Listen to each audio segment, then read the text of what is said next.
ای بدخشان خاک کویت سرمه چشمان کنم، من فدای خاک پاکت هست و بود و جان کنم. هر سرود خوش را در وصف تو الحان کنم، در هوایت ناله ها چون بلبل خوشخوان کنم. دایما توصیف من از شیوه و شغنان کنم. This song was made by Dadarpur.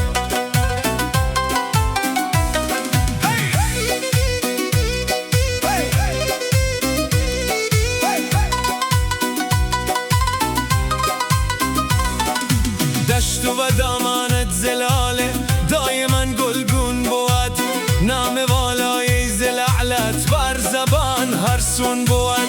در کنارت عاقلان و عارفان افزون بود، از برای دیدن پامیر دلم مفتون بود.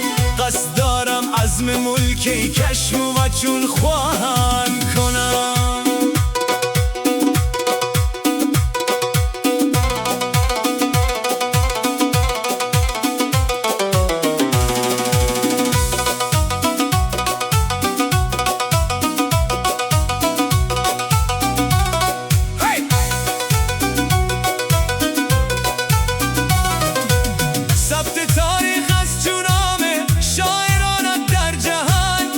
چو خورشید جهانگیر است قدیم جاودان، چون که مخفی هم بود سر تاج دنیای زنان.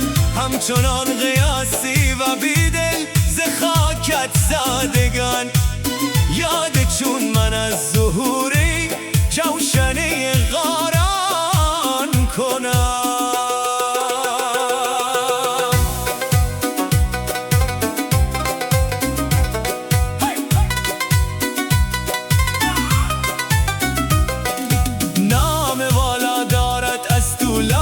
مردن در جهان چون سرود و ساز دارن، هر کنارت بلبلان. خوش نسیم است ملک بارک همچو زیبا و خام، بی نظیر است ملک منجان کوی پامیر در جهان. خان نثاری بهر پیره ناصر یمگان کنم.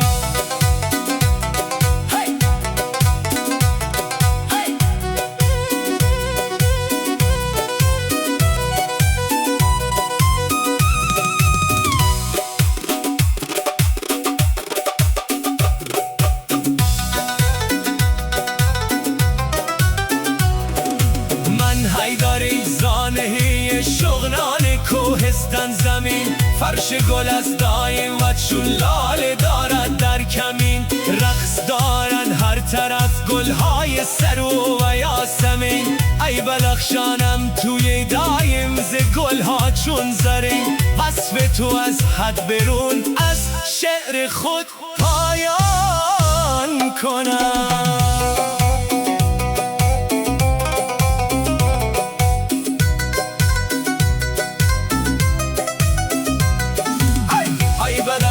خاک کویت سرمه چشمان کنم، من فدای خاک پاکت هست و بود و جان کنم. هر سرودی خویش را در وصف تو الحان کنم، در هوایت ناله ها چون بلبل خوشخوان کنم. دایما توصیف من از شیوه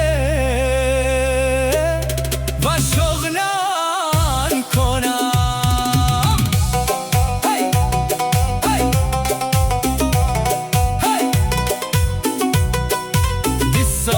Was made by Dadarpur.